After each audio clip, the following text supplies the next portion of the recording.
Lovely. Welcome, one and all. We have people ranging from RM to Damascus to Northwest on to BCC here. So, folks, thank you for spending the last week of summer with me, learning a bit more about the application process. As we get going here, please feel free to put all questions, thoughts, requests into the chat box. I will do my best to get to them as soon as I can. We also have two amazing CCICs on here from MCPS who will help respond. But before we get going, throw in the chat for me. Are you a 12th grader? Are you 11th grader? What year are you? Tell me a bit more about yourself. High school, 12, whatever it is. I just want to get a little bit more of who I'm talking to today. One of the things that you will notice as we get going, I don't often just sit here and read the slides to you. What's the point of that? At that point, I might as well just email you the slides and let you read them yourselves. So if you have a question about a slide, please comment in the chat, ask you to expand on it. But my goal here will essentially be to take what's on the slide and expand on it for you. So before we even dive into application work today, I like to start with the current landscape of admissions. What's going on in admissions? Why are things so hectic? What do you need to know? And that will only help you to further understand the importance of the application and where you can exude different aspects of who you are. So to that point, I've seen a lot of 12th graders in here. That's the correct response. And a couple of parents, welcome parents. This is for you, rising 12th graders. For those of you who are in here right now, if you have not already completed your personal statement, the main essay that goes to all your colleges, if you have not yet completed the ComNat basic info, profile, family, education, testing, activities, and so on, I will tell you, you have work to do. I'm not saying you're behind. You're about to step back into school, an exceptionally important year, senior year. And right now you have 5-ish days to get that work done. I would highly encourage you to do so. This is the time of the year where my seniors who I work with know there is always work to be done. If you're not working on your supplemental essays for UMass Amherst or for UMD, you should be working on the My Colleges section, filling out what your major is, how you heard about this school. Are you an alumni? Have you committed a crime? Please click no to that. Unless you have, then make sure you give them a reason as to why, but let's hope we're not going down that path. But the point is, this is the time where there's constantly something to be done in the application. So for parents on this call, if your student says, no, I've done everything, maybe ask them to show it to you. Ask them if they completed all the My Colleges tab. Ask them if the Common App personal statement is done in there and done well. Folks, this is crunch time. We are about to enter into senior season. To get us started, one of the things I always like to do is give you the landscape. So let's dive into that. Who here knows a student who did not get into the University of Maryland this last cycle, who you were a little surprised by? If it's a yes, throw a 1 in the chat. Throw a yes. Put something in that chat to let me know. Thank you. But what happened? Why did that qualified candidate not get into your state institution? Well, for some, it might be, you know what? They pursued a really selective major like engineering, and Maryland only had so many spaces. It's a limited enrollment program there, an LEP. For others, it might be that they had a perfectly fine GPA, but it wasn't up to par with Maryland that year. And then you have that kid who had the 3.93 unweighted with 10 APs, who had a 1380 SAT and didn't get in. And he starts scratching your head and you go, why would that happen? This is Maryland. It's a good school, but it's our state institution. Well, the truth of it is, folks, we know what schools care about: your test scores, your grades, so on. But some of what we don't know are their institutional priorities. Some schools will make this somewhat obvious. An example is William & Mary. William & Mary this year is bringing a new sustainability and environmental focused school. Great opportunity for the student who's interested, and you have to believe that if William & Mary's bring this in for the first time this cycle, you're going to want to fill that up. So they might have a slightly higher acceptance rate for that. It's an institutional priority. Let's fill this major and this gap. But then you have schools like Maryland. Maryland doesn't offer early decision, meaning that you can't bind yourself there. Maryland doesn't track demonstrated interest. So going to campus or emailing your admissions officer doesn't make a big difference. What does make a big difference are numbers and trends. For many years now, students from the Bethesda and Rockville and Potomac areas have somewhat looked at Maryland as a backup option.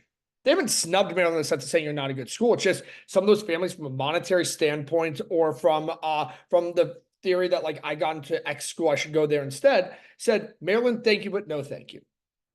Well, the unfortunate truth is Maryland looks at that trend and goes, this batch of students from MCPS keeps telling us, we keep saying yes to them, but they keep saying no to us. So they shifted their priorities. They started looking at other schools from MCPS, from Howard County, from less affluent areas of Maryland, where people would truly want to take advantage of this in-state tuition, because clearly people from this area are not doing so. So all of a sudden, you have these strong candidates not getting into their state institution, wondering why, even though it was their number one choice, they didn't get in. That student did nothing wrong. But the institutional priority was to accept more students who are going to say yes to us, to improve our yield rate.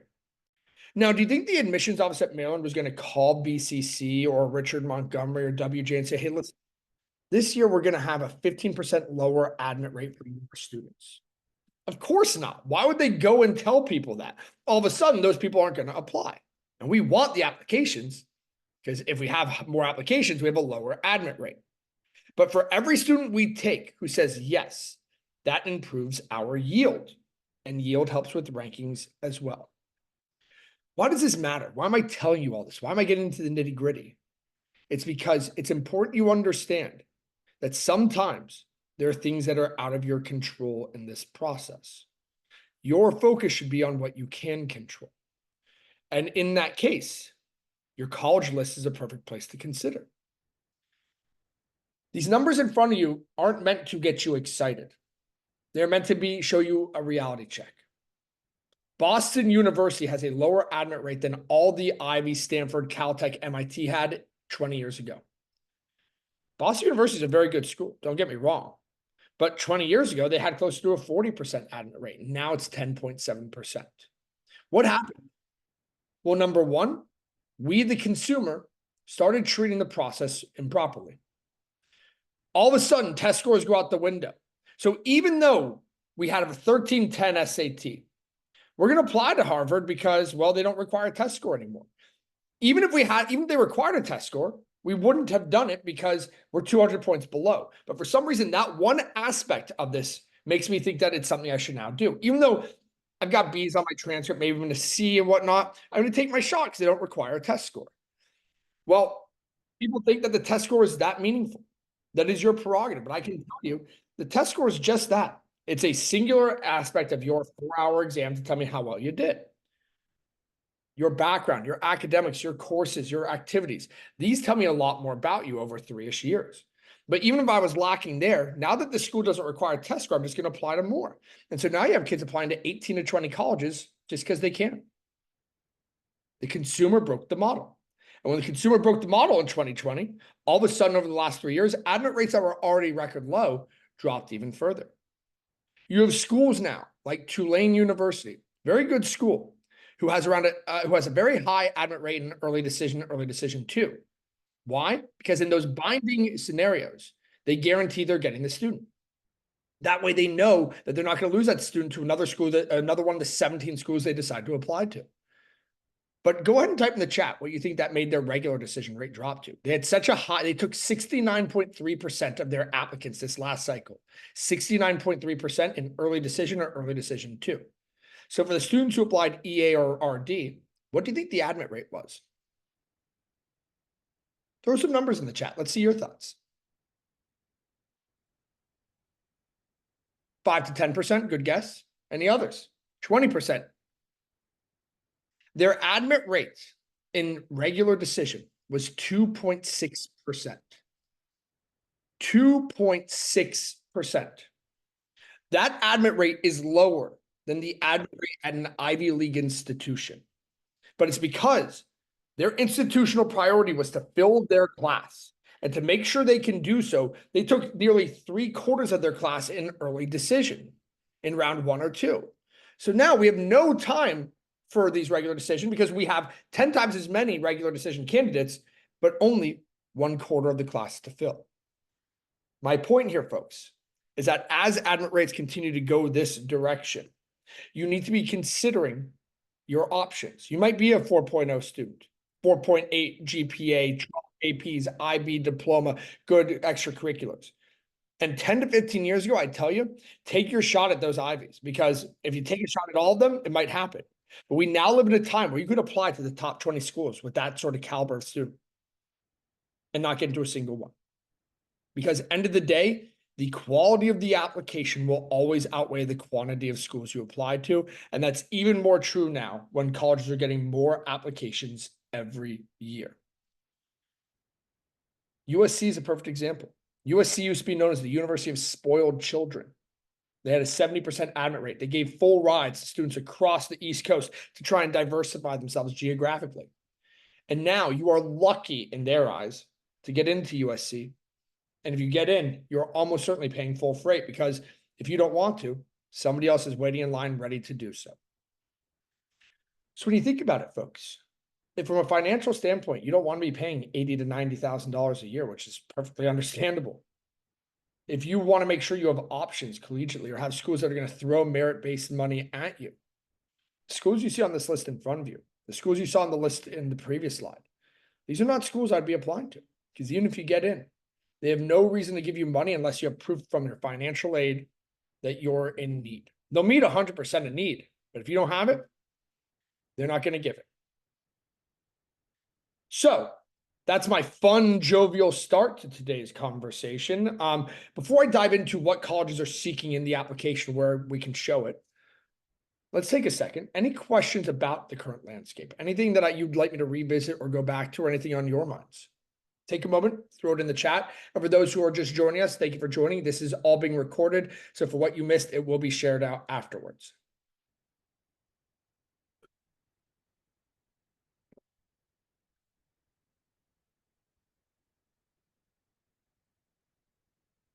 Since I know it could take a moment to type out questions in the chat, I'm going to get us started on the next slide, and I'll pause if necessary. The more selective the institution, the more this acronym stands true. Colleges tend to be seeking 5 characteristics from their applicants: passion, initiative, individuality, love of learning, and likability. Again, that's passion, initiative, individuality, likability, and love of learning. Now, some of those, like love of learning, may seem a bit more obvious than others. If you love to learn, you're going to take the hardest class you can across the board. You're not taking one AP like APES just because you think like, oh, well, I heard it's an easy AP, it'll help boost my GPA. No, you're taking AP Lit and AP Bio. 2 very different courses of STEM and humanities, just because you want to learn. You want to make yourself more competitive. You want to stand out, right?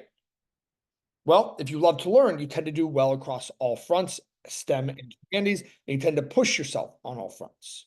If this year, going to senior year, you're deciding to take AP Human Geo and AP Environmental Science because you know having a couple more APs will look good, but you're taking what is known as the 2 easiest APs, is that showing a love of learning? Not necessarily. Now, that said, does that mean that you're going to have an issue with standing out to those around you? No. But you're not going to be pursuing some of the most selective colleges in the United States at that point when you compare yourself to students from across the nation, right? If you're thinking about just your area, how many students might have a full IB diploma, have 5 APs in junior year, 5 APs in senior year, right? You need to take that into consideration because you are going to be compared to the students around you. Some of these are a little less obvious, like likability. Why do I care about likability? Who cares? Like, if I'm doing well academically, isn't that what matters? No, you're going to be a member of a community. Some of these communities will be small. Caltech is fewer than 1,000 students. Some are going to be over 40,000, like a Penn State. And there's a lot in between, right? So if that is the case, we got to ask ourselves, quite frankly, what is it I need to be successful? But more so, how do I show them that I'll be a good addition to their campus? Likability will shine through in the personal statement. We'll talk more about that later. Then you have passion, initiative, individuality. And so much of that comes through in your activities. Who here joined a club in like 10th grade or in 11th grade because a college counselor told you you need more on your application? Or because your parents said if you don't do more, they're going to take your phone away? Right? You can join clubs and go do these things just to add to your application, but is that showing me a passion for something? Not necessarily. Is it showing me an individuality and true interest? It should show me you're taking the initiative to pursue the things to a greater extent. Ask yourself these things. A perfect example of a student who did that was a student I worked with a few years ago who was basically who created like these like why am I not remembering the word right now? She basically terraformed, right? She would take these different big glass boxes for animals like arachnids and snakes and whatnot, and she would build out terrariums. That was the word. There we go. Now my brain's working. And she would build them. And she would sell them on Etsy or at local stores or at local like she'd go out on Saturdays to different food markets and whatnot and sell them there. Now, personally, I always gave her a hard time. I was like, ew, arachnids, spiders, gross, like snakes. Those aren't my thing. But she didn't care. She had such a passion for these animals because she had some growing up and she always thought they were fascinating. And she took the initiative to start creating these and selling them. And even though her college counselor, who we got along greatly, didn't love it, she showed her individuality because this was something she cared about. She wanted to kind of provide, as she always called them, she wanted to provide homes to the ugly duckling, right? Because who looks at a tarantula or a boa and goes, oh, that's so cute, right? She did. Perfect example of a student doing all three of those things in one activity. And part of what your job is to help through your application, show colleges this individuality. Show them your passion, how you took the initiative to pursue them. Show them your likability and this love of learning through your courses that you're taking, through your grades and so on. One question came in and then I'll move us forward. So is it that the colleges are becoming more competitive or are there less qualified applicants applying, therefore making it seeming more competitive while staying the same? It is actually more competitive. There are certainly, like we talked about at the very beginning here, there's certainly applicants who are applying to these schools who probably should. They're doing it because of the test piece. Just because they don't require a test score, I'm going to apply. It's why a majority of these Ivy Leagues and whatnot brought this test back. They're saying that it's because it gives them a better understanding of whether or not you're a good applicant, right? But 10 years ago, these same colleges said there's no correlation between good applicants and good test scores. So that's, I won't say it's a bold-faced lie, but they're kind of hiding things under the surface. The institutional priorities make sure that they have applicants that are worth their time to review. So what you'll see is, I'm sure there'll be a bit of a downtick in applicants to Harvard this year because they now require test scores again, or Brown. But that's going to mean more of the candidates who are applying are more qualified.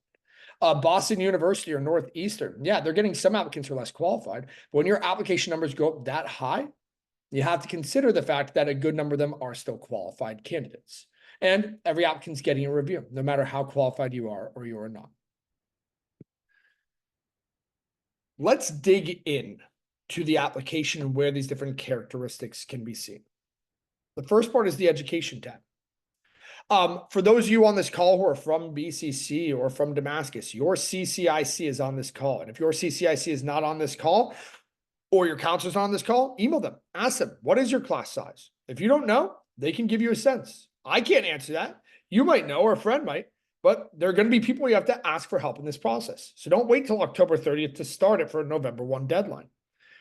Class rank reporting will always be none in Montgomery County. You don't do class ranking. So there you go. You'll also see here I listed GPA, scale reporting, and cumulative GPA. It may seem like, oh, that's obvious. If I have a weighted GPA, it's out of a 5 scale. If I have an unweighted, it's out of 4. Incorrect. It's always out of 4. You may not know that. You may. As far as the courses go, this isn't where you put junior year courses, it's where you put your senior year courses. If you're unsure, leave it until you get your course scheduled in the next couple of days, though I think many of you have gotten it. But my point here is a lot of students, when they start this over summer, they start putting their junior courses. Make sure you list senior year. This is where they're going to get to see what you're taking this year, so they know that you're keeping with your course rigor and continuing to show that love of learning. Also under the education tab, you will find that they'll ask you about your future plans and your honors. Well, as far as honors go, folks, this is not where you get to talk about MVP. This is where you get to talk about academically oriented honors, inside or outside of school. If you're a part of MUN at school and you got best delegate at a conference last year, add that in. No reason not to. If you are an honor roll or National Honor Society student, add that in. If you got an award outside of school for Russian biliteracy, add that in. You can list up to 5. By the way, if you have 7, the first ones that go for me are National Honor Societies or Honor Roll. Everyone thinks about how important those are. quite frankly, there's thousands of people from your district who have them. So if you have them and it's one of the 5, add it. If you have 8 awards, I'd remove those honor societies first. A question just came in about this topic. So let's start there. What is the right circumstance to submit your test score? A, if a college requires it, it's the right circumstance. B, if you're at the 50th percentile or higher, you submit the score. So let's say that you're applying to UMD as an in-state applicant, you have a 1280 SAT. I'm probably not submitting that score. Why? Because it's not going to add to my application. Let's say you have a 1380 SAT. I'm going to add that score because it's at the 50th percentile and it adds to the application. If you're unsure about that school's 50th percentile, easy way to look it up. Go to Google, UMD, SAT test score range. Look at their 50th percentile. If you're there or really close to it, you should submit it. Because keep in mind, for colleges that require test scores, they're going to see a dip this year. They didn't last year. So they had an artificial inflation. Kids only submitted scores who were at that 50th percentile from the year before or higher. But now, if you have to submit test scores to that school, you're going to see a slight dip. So if you're within 20-ish points of that 50th percentile for the SAT or a point or two for ACT, point for ACT, I would still submit it. You'll notice on this testing that you can list up to SAT, ACT, AP, IB. 2 quick things about AP and IB. Number 1, for AP tests on Common App, you always list 4s and 5s. For IBs, you always list 6s and 7s. For AP with a 3 or IB with a 5, this is to each person's discretion. You passed, but it wasn't necessarily a great score. It's not a score that most schools are going to accept as a passing score to kind of use it towards a credit at their school. So my general rule of thumb is if you're super proud, you're a French student like pursuing languages in college, and you got a 5 on IB Chem, I'm probably listing that. It's so out of your wheelhouse, you did well. But if you're pursuing something STEM oriented and you got a 5, maybe I'm less likely to do so because it wasn't showing mastery. For SAT and ACT, you should list all the tests you want considered. So let's say you took the SAT 3 times. Exam 1 did not go well. Exam 2, you got a 750 math, 700 reading. The next exam, the exact opposite, 700 math, 750 reading. Well, I'm listing that I took 2 tests so that I can list the 750 from each one so that schools will super score it to a 1500. Fairly straightforward, but there are some convoluted aspects of this. So let's pause for a second and answer any testing-oriented questions. While I'm doing that, do you think that it is important to include all of those things? Business, public speaking, even if you're going for something like engineering. I'm not quite sure what you're referencing with that. Business, public speaking, are you referencing the honors? If you have honors and they're in those areas, absolutely, if you have the space. Do you list the APs, IBs you're planning on taking this year where you won't have the scores yet? Excellent question. Absolutely. There's no reason not to list them. It'll say, when you go down to that section, date taken or planned. If you're planning to take 4 APs this year, put May 2025, AP Psych, AP Micro, AP Macro, AP Environmental Science, no score. Absolutely list the ones you're planning to take. Great question.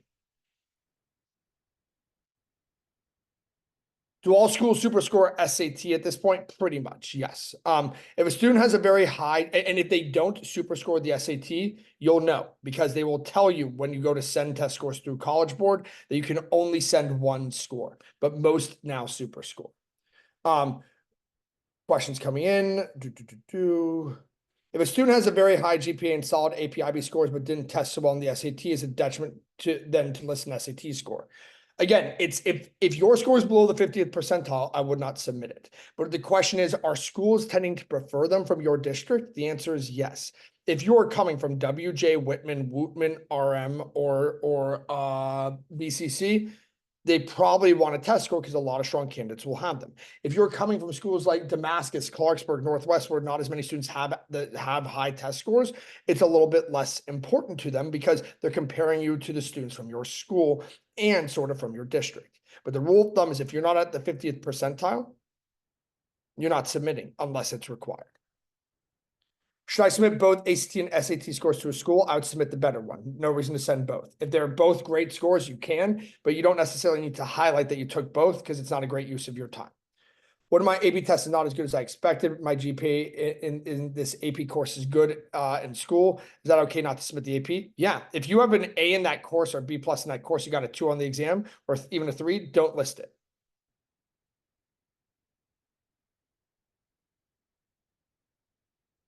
Is it worth listing extracurriculars out of your wheelhouse? We're getting there shortly, I promise. Do schools at SuperScore require to send all your SAT scores, or can you pick which tests to send? Great question. First and foremost, type into Google colleges that allow you to self-report the SAT. When you do, one of the top results will be from Compass Prep. They have a full, extensive list where you can see which colleges allow you to self-report and which do not. If a college allows you to self-report, that means you have to put in the application, submit it. You don't have to pay to send it from College Board. Some schools, a lot of the state schools, like a University of Georgia, for example, were required to send official scores. So you'll go in to College Board, you'll add the school in, you'll click continue. It'll then take you to a page with each of your schools and you'll be able to select scores. Go select the scores you want to send there. That way, like if you took the test 4 times, you only want to send 2, you could select the 2 you want. If you don't click that, it may send 4, so you definitely want to go through that. All right, quick sip of water. On to activities. This is one of the perfect places to start showing who you are through your passion initiative, but also you'll notice you'll get up to 150 characters to describe what you did or why it was important to you. Folks, 150 characters is like 15 words. The general rule of thumb is if you can't think of 150 meaningful characters to include here, it may not belong on the list, right? So this very top example, editor-in-chief, generally speaking, this is a pretty impactful and interesting position. You have to like work pretty hard to get here. Usually schools have 1, maybe 2 of them. They'll review everything from articles to assigning things to make sure the paper is coming together. Like they are the glue behind the publication. So when you tell me that you did this for 3 years, for 8 hours a week for 40 weeks, you want to do it in my school, which is why it says continue. Why is the only thing you said that you're responsible for budgets and deadlines? Why don't you tell me a bit more about what you did, how you impacted this group, why it was important to you? Why not take advantage of the full 150? The next one down is one of my favorite descriptions. Started it after my brother introduced me to the Clash. 40 students meeting weekly to discuss favorite bands, attend 3 local concerts a year. This student founded and created a cool club on his campus, told me how often he did and he wants to keep doing it at my school, and then tells me about why. He tells me about what they do, how many people he's impacted, and what they do. That's a perfect description. That's exactly what I'm looking for here. So to the student who asked me, like, should I list extracurriculars that are outside my wheelhouse? Well, if you have, remember, you get to list up to 10 activities. If you already have 10 activities that are all super intensive and focused on your specific pursuit or major, then yeah, maybe I remove the ones that are less focused there. But if you have 4 activities that are really focused there, maybe they're higher up on the list in the Common App, but I would be listing everything. Show me all the different places I can expect to see around my campus. I like people who are pointed and have different interests. I don't need a one-trick pony who only wants to do research or who only wants to spend time in the lab. It's interesting, but where else will I see you? Remember, folks, right now you may be at school like 7:30 to 8 till 3, but in college, you may have days where you have no class. You may have a day where you have 2 hours of class. Where can I see you around my campus? Great question. Is it better to fill out all 10 activities if you have them, or does that look too mile wide, inch deep? A good example would be this one right here, the Red Cross blood drive. That should never be on there. If you did this for 1 day in 9th grade, no. If you stopped playing JV lacrosse because you didn't enjoy it in 9th grade, why would you include it? You didn't even want to keep doing it. Why do I need to know? If you have 10 activities that were meaningful throughout high school, like 9th grade and 10th grade over summer, you were a lifeguard, you're part of a few different clubs and organizations, you have a couple of hobbies, you volunteer here, so on and so forth. Yeah, I'd list all 10, but I'd only list things that showed care, commitment, and consistency too. So if you're adding an extra 2 just to add them, don't do that. But if you actually have 10 meaningful activities, I would add them in. This top one's a great example of things that people don't often think about. This student would babysit his younger siblings because his parents were at work. That is an activity. That is something that I want to know about because I want to know where your time has been spent. Maybe why you didn't have as many clubs or after school activities. This addresses that, right? It gives me a sense of who you are, what you do, how you impact your community from your school to your family. Take advantage of this space. This last one here is another example of what people like to do, but don't teach me a single thing about them. Great, you're an excellent volleyball player, but all you do is tell me about the awards your team won. I don't understand why you did it, what you gained from it, what you offered as a mentor or as a member of the team. All I know are about these many awards that will have no impact on my campus because I'd know if you're being recruited here, and if you were, you might be looking at a bit of a different application. So take advantage of the space. In 150 characters, teach them as much as you can about you. One question came in that I'm not, is Common App a good college chances calculator to decide to reach target safety schools? Common App is the application, but it doesn't have a tool to tell you reach target or safety. That's what Naviance will help you to do. College Navigator is another good tool for that, but a Common App won't do that for you. To wrap things up with activities, quality over quantity here. Sure, I love the idea of you filling out all 10, but if 2 of them are things you did only in 9th grade and one was a week-long program you did going into 9th grade, I'd leave them off. I'd have 7 activities to let them 7 places they can specifically see you around their campus. Don't fill the space just to fill the space. Any activity-oriented questions? This might be, should I list this sort of activity or something else? But I want to pause. Are there any questions about activities?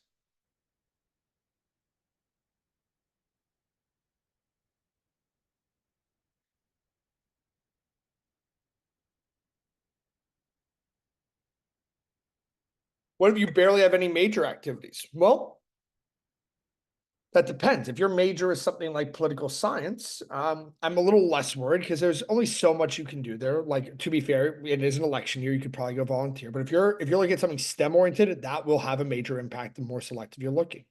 There are going to be numbers of students applying for comp sci, engineering, biology, right? We're going to have deep and intrinsic experience there. If you do not, you may want to consider other options because you're going to be up against students who have been doing robotics for 4 years or who've learned 5 different languages and already coded their own program, or kids who have spent years kind of doing graphic design and have their own company, right? So if you aren't really major focus and it's STEM, that may have an impact. I need to know that's not just theoretical. I attended an intensive music camp for the past 2 summers. Do I include these here? Absolutely. I don't know which one you went to, but I have a student who did Idlewild in California for, I think it was like 3 years.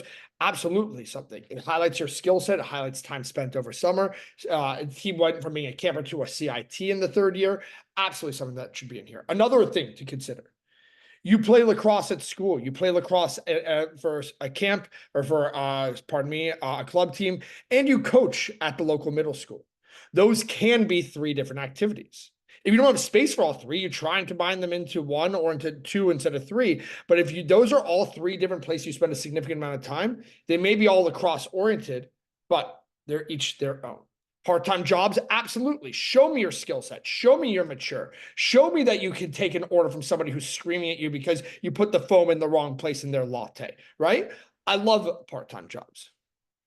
Can you put anything that you self-study? Can you put activities that you're working on and plan to execute after the application is sent? So the first piece, self-studying. Look at the example on the screen right here, folks.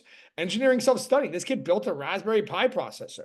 If you're doing Duolingo every day for the past 2 years and you're now like semi-fluent in French, hoping that your parents would take you to France after graduation, absolutely an activity you can list. But no, you cannot list things you're planning to execute after the application is sent. I could tell you I'm planning to be president of the United States. While that's not true, I don't want to get into politics. How do I know that you're going to get it done?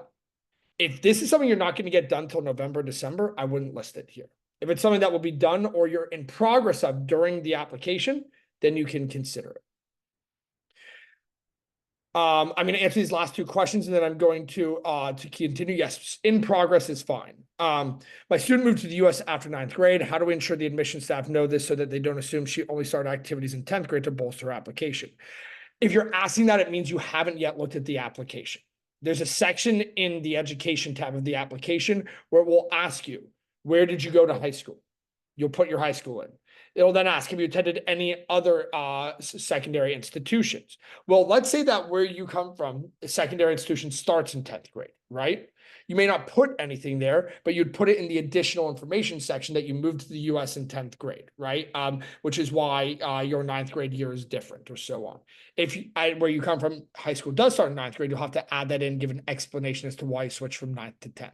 I would go into the application and take a look so you're more familiar.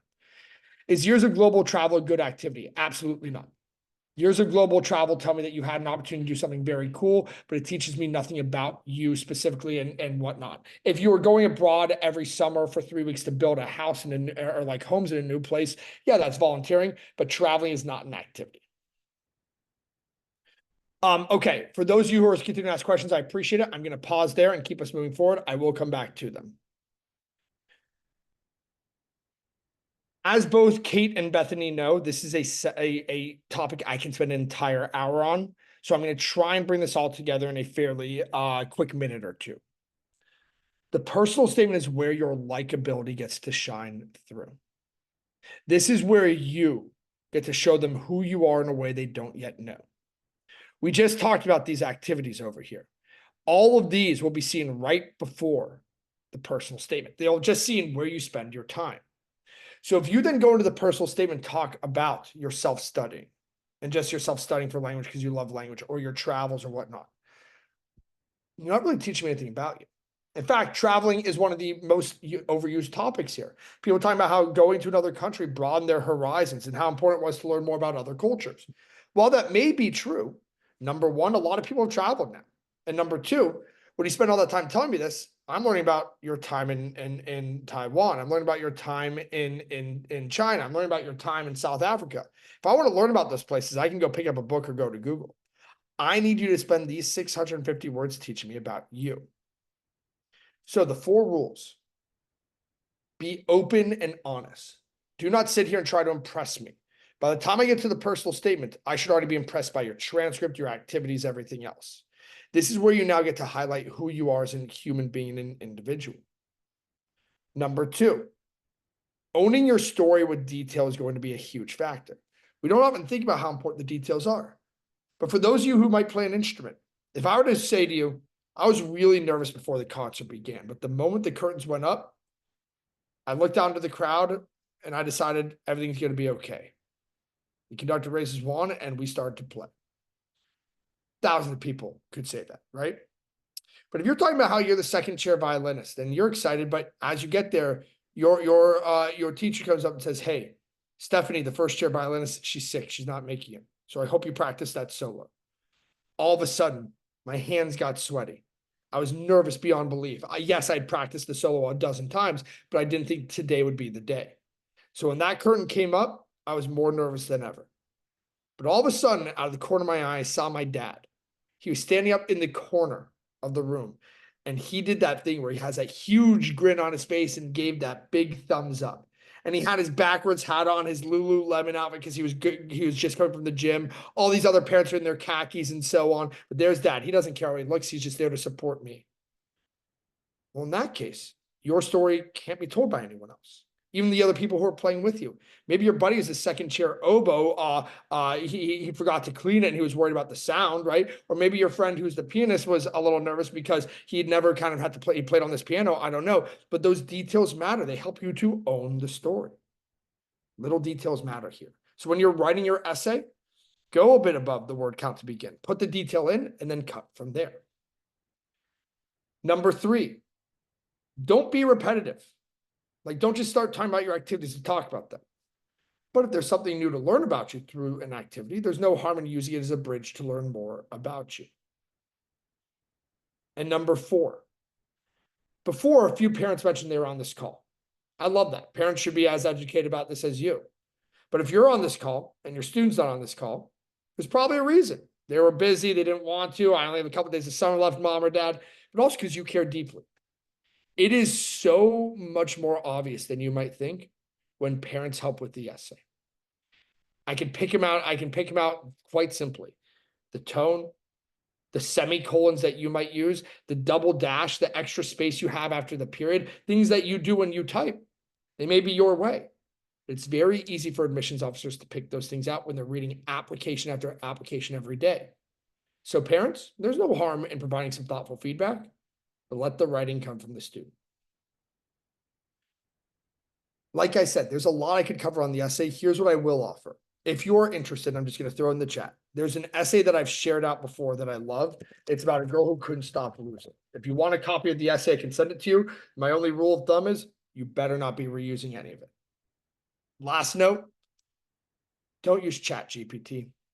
We talked about this before. We'll talk about it again, not before today, in a different webinar. It's very obvious when a student uses ChatGPT. It's a generic but well-written essay. It has nothing specific about the kid. And quite frankly, even if you go in and you make changes afterwards, don't you think that maybe a school like a Hopkins or a Harvard or a Maryland might be investing in something that will allow them to run essays through before they actually start review, just to make sure that they know if the student cheated beforehand? Don't be that kid. Don't be the student who has a good shot at it and, quite frankly, doesn't get it because they decided to take the lazy way out. For those who ask for a copy, like I said, send me an email. I can ask for the copy. I can send it to you. Okay. No, please send me an email. Don't send me your email here. Email me at jordank@collegewise.com. Thank you. All right. Folks, I've now gotten 5 people asking me to send it to their specific email. I can't take your emails down right now. We're in the middle of a webinar. If you want to email me at the email I posted, I can send it to you. Okay. It's in the chat. Okay. So let's go ahead and move forward. What you're going to see here is this is what the Common App looks like under the Common App tab. The profile, family, education, testing, activity, writing is where the personal statement goes. That essay we just talked about. Right after the writing tab is the additional information tab. And there are 2 questions that you can respond to. The first is about COVID and how it might have impacted you. The most common response here is about mental health or struggling because they didn't like online schooling. And those are perfectly understandable and reasonable responses. I get it. They don't always come off as understanding of the world around you. Because while you may have struggled, it may not have been fun. It may not have been easy. It had some arguments with the family. There are people who lost loved ones. There are people whose parents lost jobs or had to move and were in a much darker and deeper hole than you were in that time. Consider that when you respond to this. Because if you want to say that you got C's in freshman year because online learning wasn't good for you or in 8th grade or whatever it may be, consider what other people might be saying. I often suggest saying no to that unless there was something very important. The only student I've had in the last 2 years who used that was a student who lost her sister and her mother, just to give you a sense of what people will use here. The second piece, do you wish to provide details of circumstances or qualifications not reflected in the application? This is a place that's kind of a catch-all. So let's say you have 12 different awards that you couldn't list in the education tab because there's only room for 5. Well, then I would go ahead and I would list those there, right? Let's say that you have had a concussion in 10th grade and that's why you got 2 C's. You need to give them a sense that you're out of school for a month, right? That can go in here. Use this as a place to expand on things that they don't yet know in case they need it. Colleges have said recently, with the number of applications they're getting, it's helpful to learn a little bit more about you. But don't use this as a place to expand on that one activity that you want to tell them more about, or to tell them more, like for the student who asks, like, if there's something that's in progress for me, can I add that? Sure.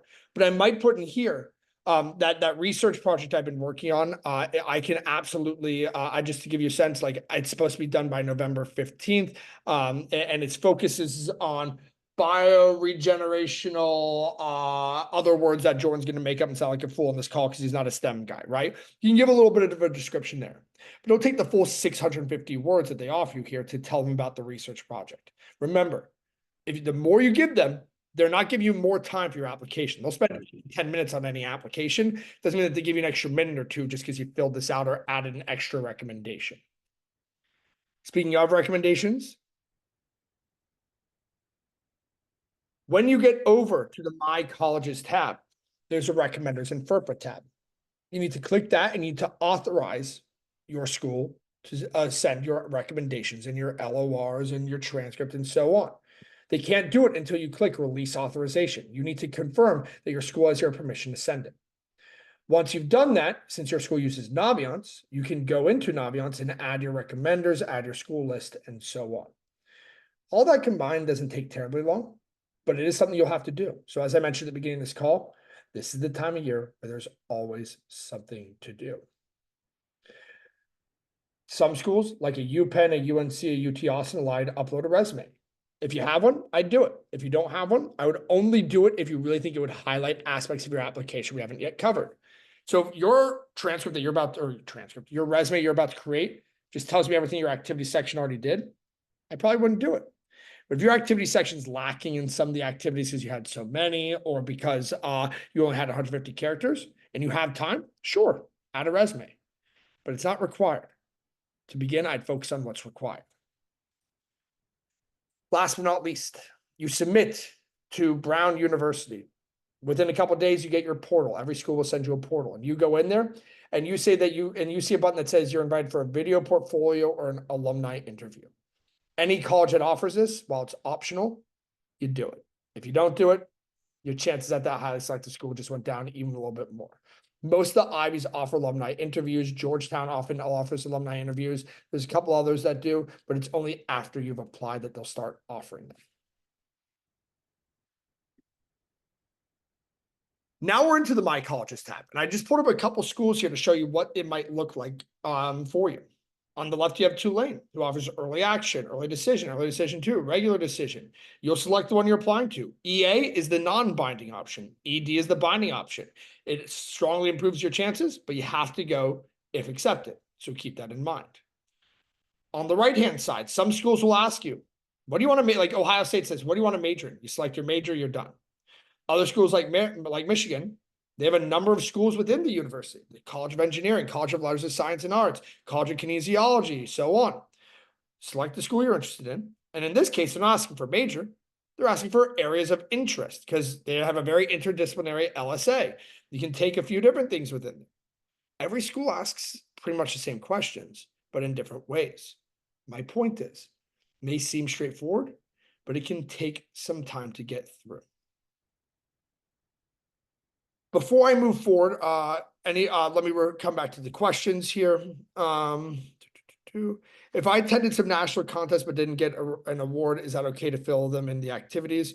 Well, it depends. Like if you went once to a national contest for a week, I don't know if I would. But if it's something you did all the time, like fairly regularly, absolutely. It's an activity that showed care, commitment, consistency. I'm less worried about the awards than I'm about learning about you, right? If we come back over here, this student kept talking about their awards. I didn't like that. I learned nothing about them.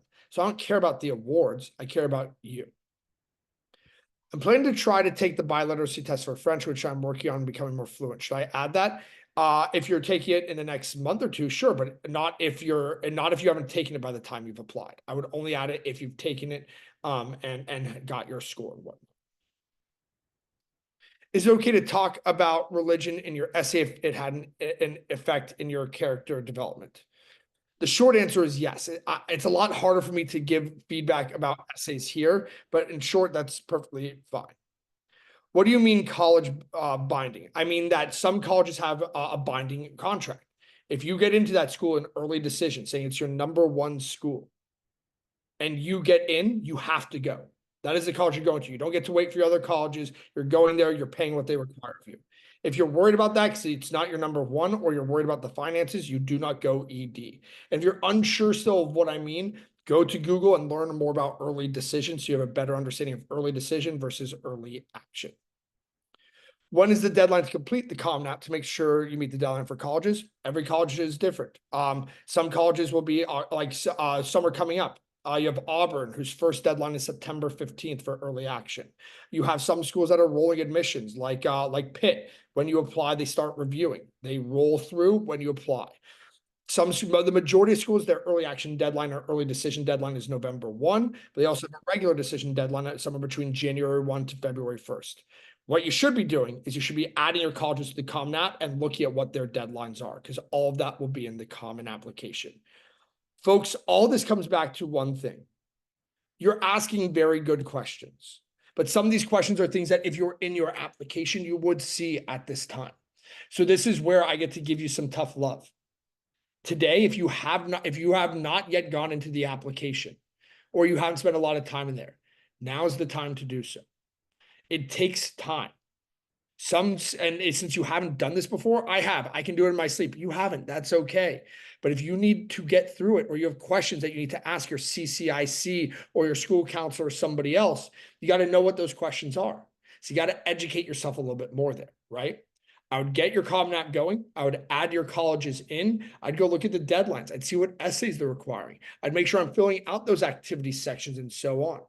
Because end of the day, the more time you spend here, the more likely it is a well-curated application rather than something that's thrown together last minute. Couple quick notes, just because it's another application I see from time to time from our area. For those of you considering UCLA, UC Berkeley, schools of that nature, they do have a different application system. UCs have the application where you can apply to any or all of these 9. The only difference between whether you apply to 1 or 9 is the cost. Every UC costs $75 to apply to. So if there's no extra work, you could theoretically apply to all of them, but you're looking at nearly $700 to apply to all of them. Up to you if you want to do that. Another big difference is on the UC activities. You can list up to 25 activities and awards. They're in different categories. And some of them, you can even give a 250 character description of the organization, right? What was Best Buddies, right? Don't just go copy and paste that from the Best Buddies website, put it in your own words. Then down here, you'll get up to 350 characters to talk about the activity itself. You get a lot more room. Lastly, there's no personal statement here. That 650-word essay that'll go to all the Common App schools doesn't go to the UCs. They have 8 different 350-word essays, and you have to choose 4 of them. Those are the major UC differences. That in mind, for those of you who want the Common App guide, we put together like a 60-70 comprehensive guide, 60-70 page comprehensive guide, or want that essay or both, just email me. I could send them over to you later today. Happy to do so. If you want to learn more about what we do here, you can scan this code and get some information. Otherwise, I want to spend the next 5-ish minutes responding to any other questions on your mind, and I'll get you out of here.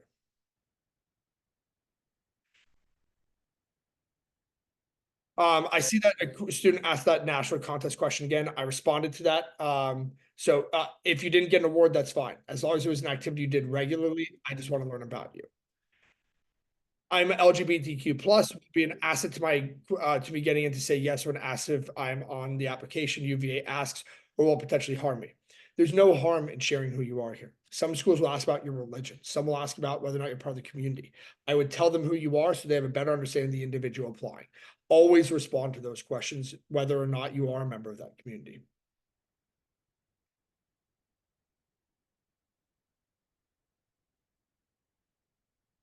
To put it another way, I'd never want you to shy away from sharing who you are.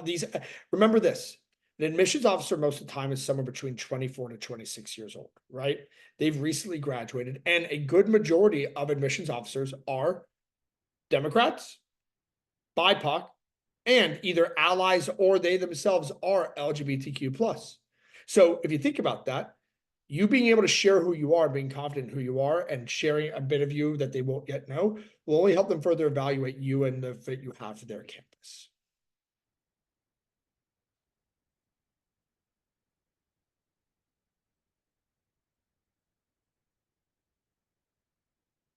How should the personal essay differ from my college essay? The personal statement is the college essay, the main essay. If you're talking about how should it differ from like the school specific essay, it should differ vastly. If you already taught me about you in the personal statement, and I'm going to see that, your school specific essay should highlight a different side of me. So if you, I think I'm following the question. You just ask copy and paste. I'm not sure what the question is. The personal statement is the personal statement. The college essay is a shorter essay about the college or about you and your fit to the college.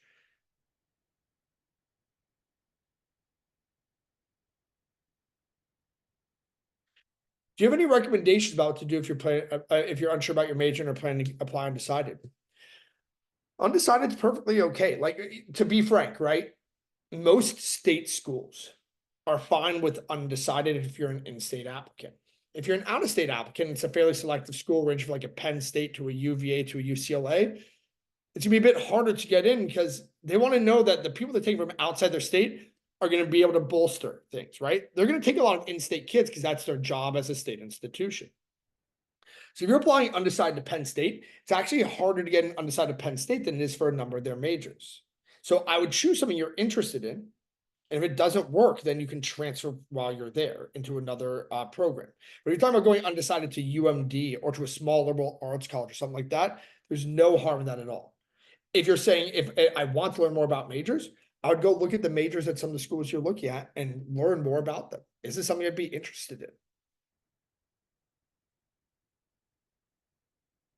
Should you fill out the question about how you found out about the school, or does that one not really matter? Great question. Love that you've been in the application. Always fill that out if you can, right? If there's a drop down of 10 options and it says website, college fair, college visit, stuff like that, add in every single one of them that makes sense. Absolutely.